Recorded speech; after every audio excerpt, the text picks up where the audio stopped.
उधर अमरीकी फौज ने तस्दीक की है कि उर्दन में ईरानी हमले के नतीजे में उसके 2 फौजी एहलकार हलाक हो गए हैं, जबकि 1 लापता है। अब तक मरने वाले फौजियों की तादाद 17 हो गई है। अल जज़ीरा की रिपोर्ट के मुताबिक अमरीकी फौजियों की हलाकतें अमरीकी सदर ट्रंप के लिए शदीद मुश्किलात पैदा करने का बाइस बन रही हैं।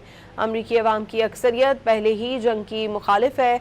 अमरीकी फौजियों की हलाकत के बढ़ने से जंग की हिमायत मजीद कम हो जाएगी। अमरीकी फौज ने तस्दीक की है कि उर्दन में ईरानी हमले के नतीजे में उसके 2 फौजी एहलकार हलाक हो गए हैं, जबकि 1 लापता है।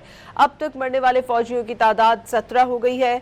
अल जज़ीरा की रिपोर्ट के मुताबिक अमरीकी फौजियों की हलाकतें अमरीकी सदर ट्रंप के लिए शदीद मुश्किलात पैदा करने का बाइस बन रही हैं। अमरीकी अवाम की अक्सरियत पहले ही जंग की मुखालिफ है।